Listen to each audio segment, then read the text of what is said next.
Hey everybody, and welcome back to Felsbrunn Revisited. As you can see from our bank account, we are sitting just under $60,000. We have managed to get a nice little boost to our bank account because we had a nice run on fertilizing contracts off camera. I think I fertilized half the map. It was really good. We had this particular fertilizer spreader nearly full with fertilizer, and I don't know, probably made a good $45,000 in fertilizing contracts. This one's going to pay out pretty good once we complete it. Should be getting that notice any moment now. There we are. Another $6,500 to the bank. Cha-ching! Now, Field 5, it's not worth my trip way up to the top of the mountain to do that one. But this one, Field 31, oats, I can use my own equipment. $2,300, and I get the extra oats. That's not a bad deal. I'm going to accept that one. But we're not going to do that contract right now because this video is brought to you by Will Hausman. Thank you for being a farm baron. Well, we're not going to do that contract because we've got to tend to our own fields for now. I just want to take that contract to kind of lock it in. But we've got some lime to spread. And we've got soybeans to seed again because we did go ahead and get that other field harvested. Our field 19, we've got our first harvest off of that field finally. And those beans are in our silo because, well, prices are not in our favor at the moment. So I'm using the silo to my benefit, and we're going to just store those crops for now. And I'm going to use a feature that was new in FS 19, and that is the ability to unload. There we go. Unload our spreaders and our seeders and such. FS 17, we would have to have two different spreaders, one with lime and one with fertilizer in it, if we had product that remained. But in 19, that was a new feature, was the ability to unload product. We kind of take that for granted. I think nowadays, maybe don't even realize that at one point in time, that was not a feature of the game. See, we're still sitting at first growth, so we should be able to spread lime on our field. We're going to go back to automatic application rate. And we'll use up this lime best we can on our field. I just want to make sure we're not losing a crop. Just what I wanted to see.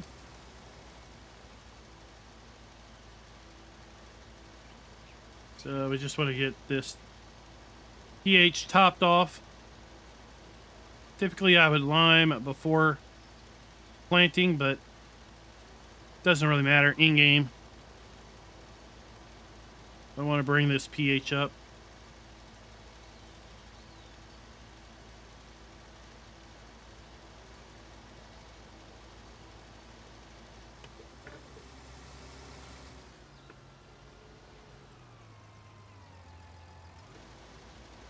If we look at the pH values, you're going to see that they were listed as okay.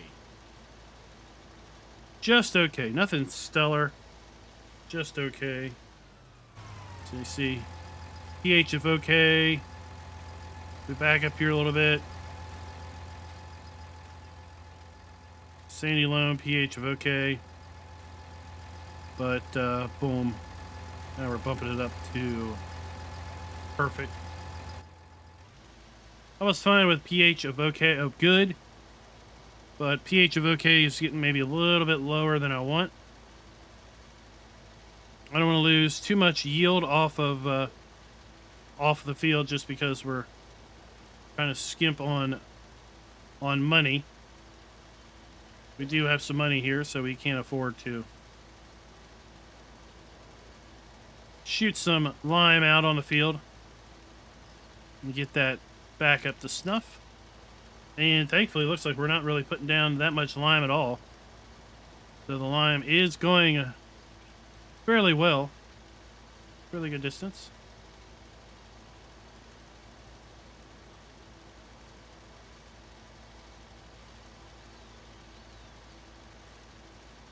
Just like so.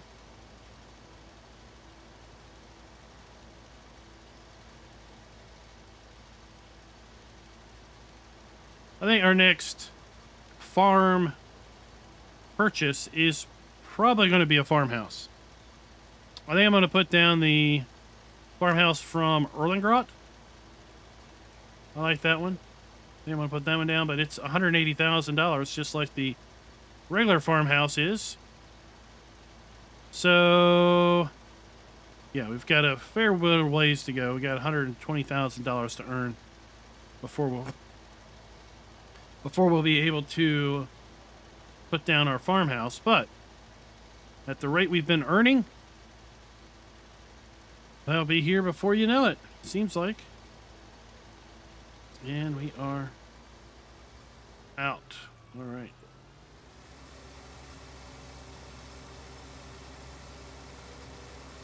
Let's head on down to the port and load up with lime. Let's see what a full load of lime costs me.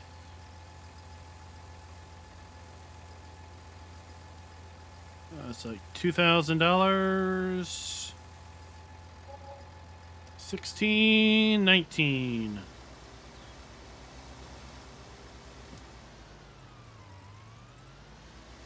Not bad. I mean, if we use, we're not going to use this whole load on that one field left, so like $1,600 every 3 to 4 harvests isn't that big of a deal.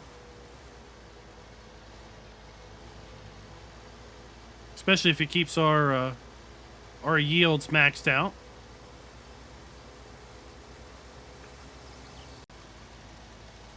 So it looks like this field is taking on a bit more lime than our other field, depending on the soil type. Back there down by the road, it was taking on a fair bit. It's basically taking on double what it's taking on now. So we just might need to put 2 full loads on this field, 2.5 loads, just based on the rate that it's taking it at this point.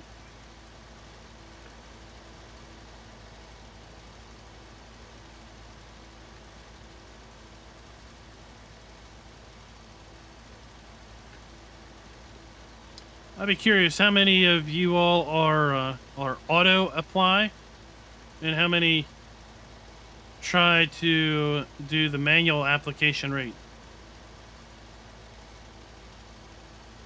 with respect to fertilizer and lime application and precision farming, right? Depending on your soil type, you can calculate out the amount that you need to apply and then try to manually set that amount as you move across the field. Or do you just let the computer do it and go auto mode? Down here, this strip, this is where it really dumps it. You're gonna see it jump up to 1. There, it's really dumping it down now.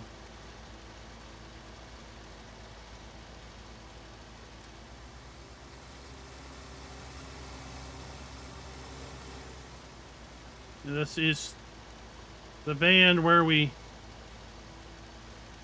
plowed extra field. I don't think that really has much to do with it. I think it just more is just where and how the soil types laid, because the area back here behind that we expanded, it didn't take the same amount. So let me go ahead and get this finished up.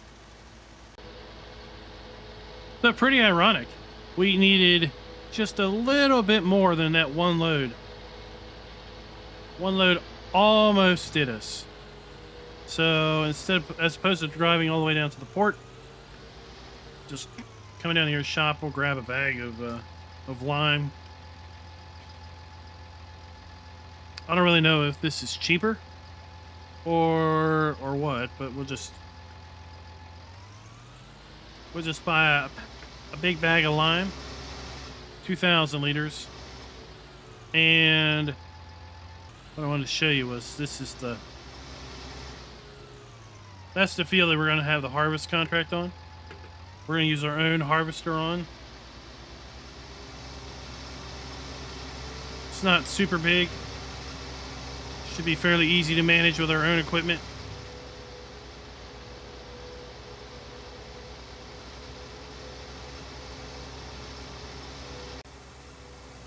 You can see the little strip that we have left.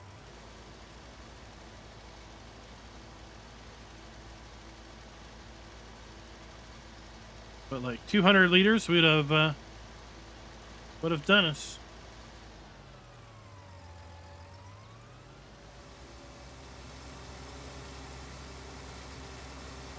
So that gets that job done.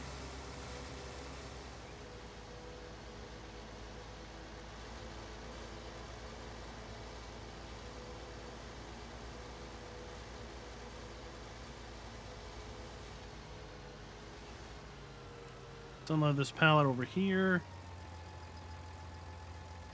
Get out of the way.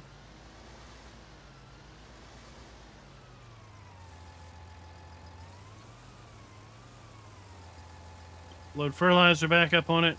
I do wish I could use the straw off of that contract. Just to top off the horses. Not that big of a deal, though. In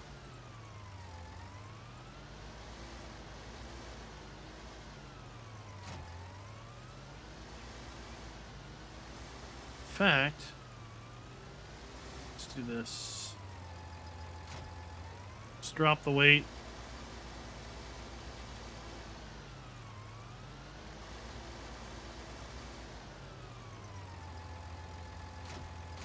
That. Then we're going to run the trailer down to the contract field. We're going to buy a bale of straw and a bale of hay. Bring it up here for the horses. Although the straw is a problem. Yeah, the straw is a problem.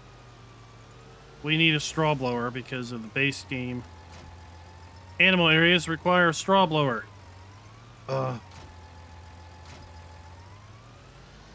We didn't have to use a straw blower last time because we used loose material. There isn't a bale buster. There's no way to bust a bale to then pick it up loose. So let's see. Animals. Oh, well, that's not bad. $2,100. $2,300.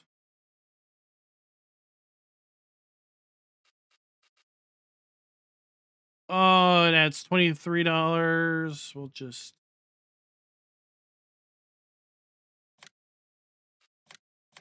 just lease it for as little bit as we actually need it. And then we'll get a square bale of hay. And you know what? Honestly, that blower works better with a round bale of straw.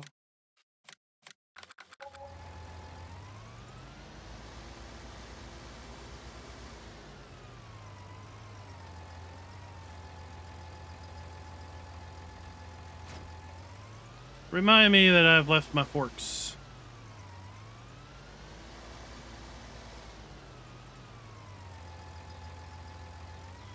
Oh, the other way around. The other way around, you fool.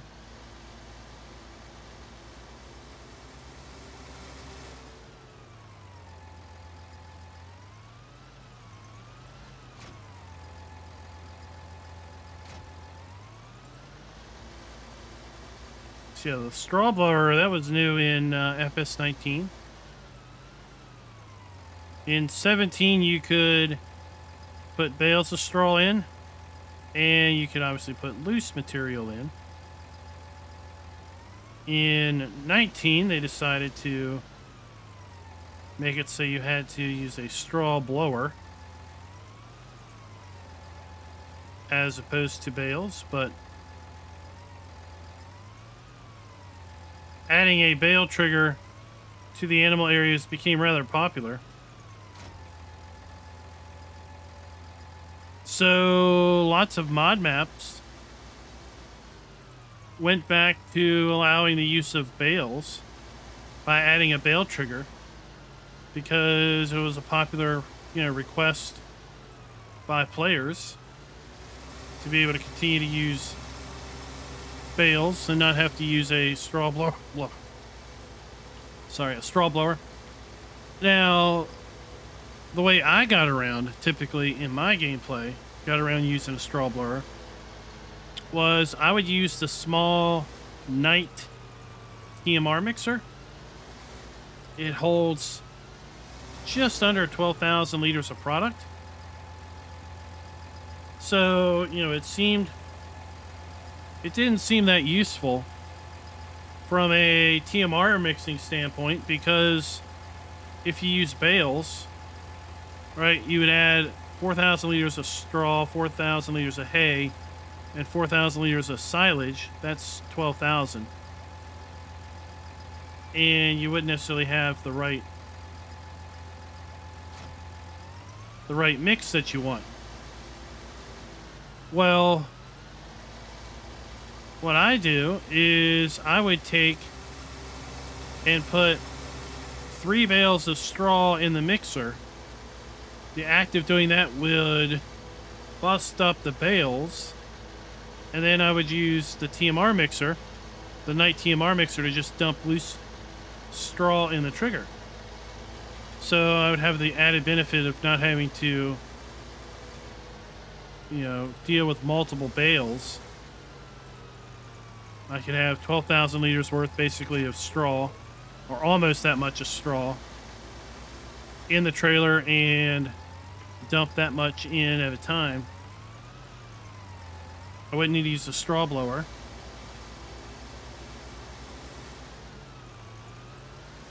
Curious what everyone else's techniques were with respect to straw and your animal areas, either base game animal pens, modded animal pens, mod maps.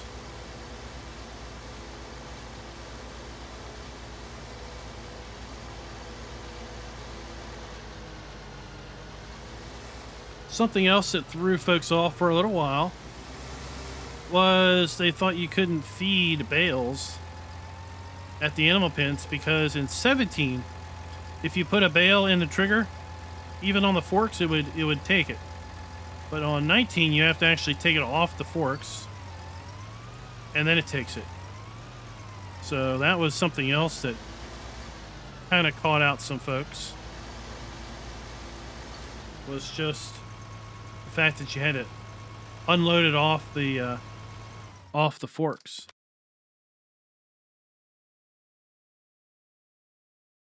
All right, so that tops them off pretty good.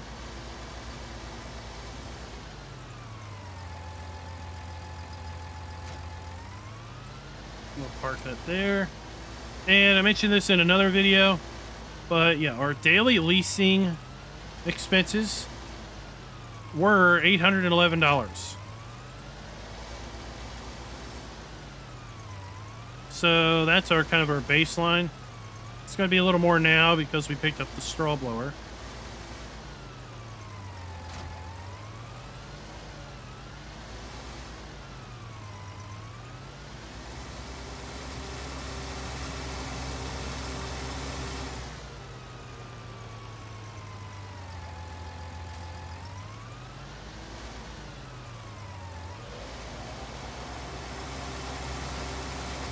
Once we get lined up on our straight course, I want to look at the things we're leasing and the daily expenses there.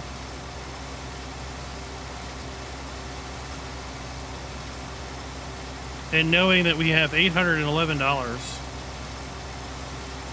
how many game days is it going to take us to where we should have bought it, so we don't have the $811 expense. All right, that's good enough. So if we go to garage and leased items, so we're leasing the weeder, the Euroboss, the water trailer, the forks, and the arms, right?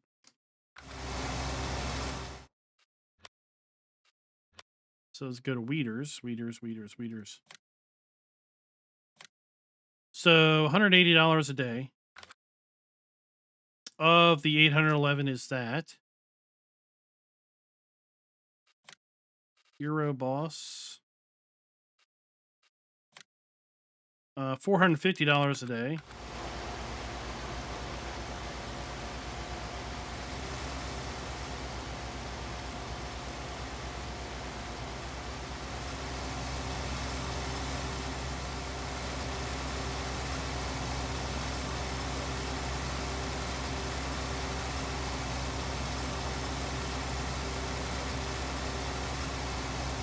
So we got a little off track.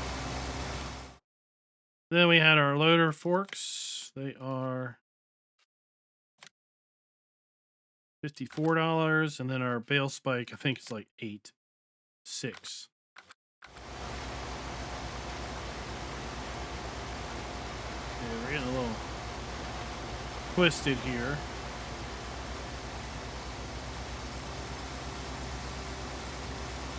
I think what I'm going to do is I'm just going to hire a helper to do this. And then we can get on with the harvesting.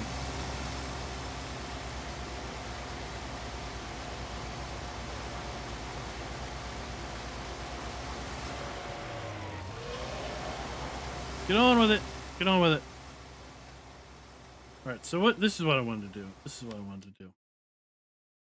So our front loaders, we have the 60s, don't we? Yep. So our front loaders are $80 a day. And they would have cost me $8,000 to buy. And then the bale spike would have cost me $600 to buy. My loading wagon would have cost me $45,000 to buy. And my weeder would have cost me $18,000 to buy. So it's $71,600. So then if we take 811, right, let's go look at our finances. Look at our finances. $811 is my leasing baseline.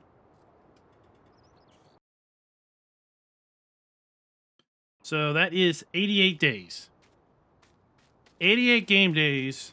My base daily lease cost will become the same as if I had bought everything outright. And yes, I know I incur hourly usage on these things. That is a factor. But let's look. The weeder has 1.4 hours on it. The Euroboss has 1.2 hours on it. The water trailer has 0 hours still on it. The forks or loader arms 1.3 hours. And the bale spike 1.2 hours. I've got 56 hours of gameplay on this particular game save. Those are 56 real hours. And if we look at the fertilized spreader, that is something we bought year one. So our fertilized spreader, we have owned for 16 days. So we have played this map for 16 game days.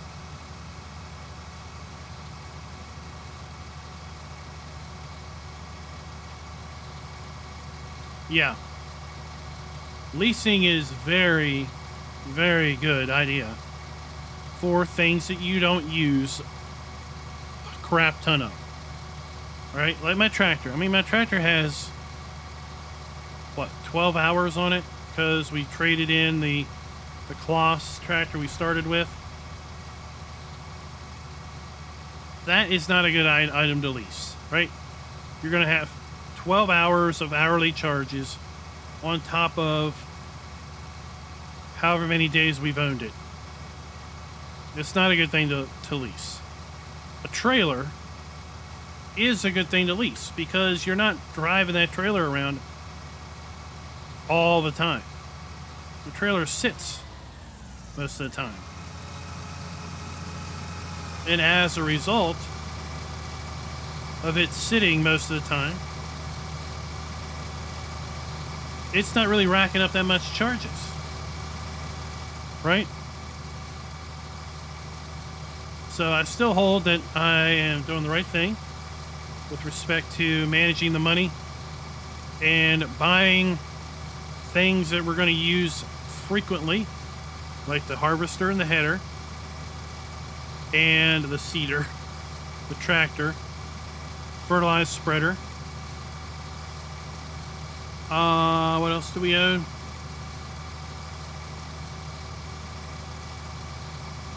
Well, that might be about it. We're gonna wait. We could probably get rid of that weight. We own the trailer because we have to be able to reconfigure it. That's the other limitation of leasing, is you can't reconfigure things.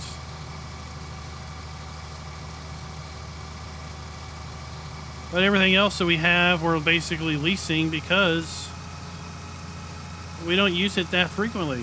We run the weeder over our fields once per growth cycle. And speaking of that, I should go in here and turn that off, right? Plant growth off. I said I was going to turn it off whenever we were seeding to try to keep the fields in the same growth cycle. So we run the weeder once per harvest cycle, if you will. We don't use the weeder for contracts. Weeding contracts don't come up that often, and they don't really pay that great anyway.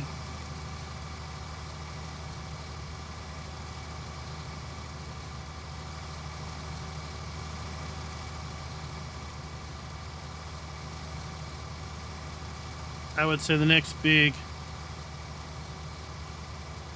After we own a farmhouse, the next thing I would want to do is upgrade my harvester.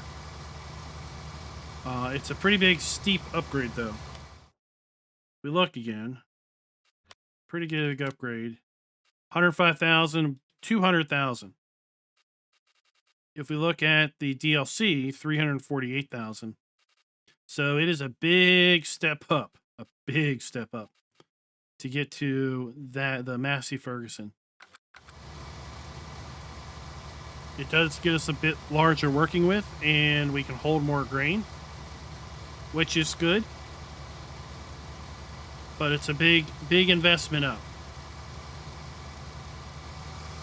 I don't know if we're going to have the opportunity to do that in the videos we have left.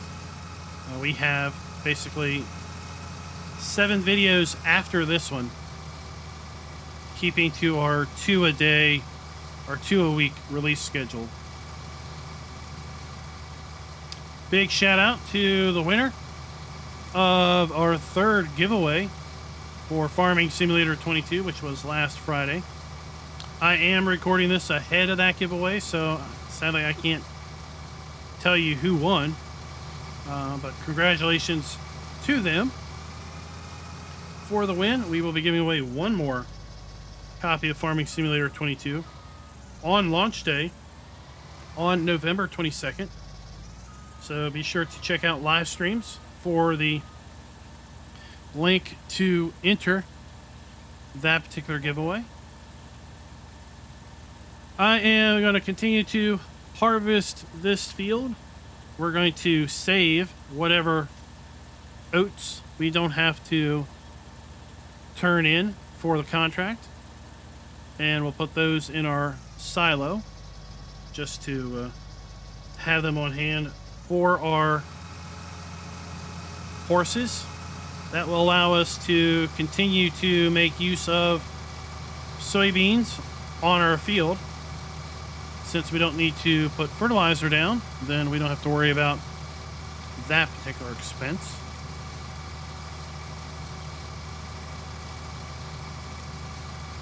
Let me know in the comments what mods are you gonna miss? What mod are you gonna miss the most? Going to FS22, what do you hope gets converted over first as far as maps or mods? I'll be interested to know where your desires and interests lie with that respect. And until next time, happy farming.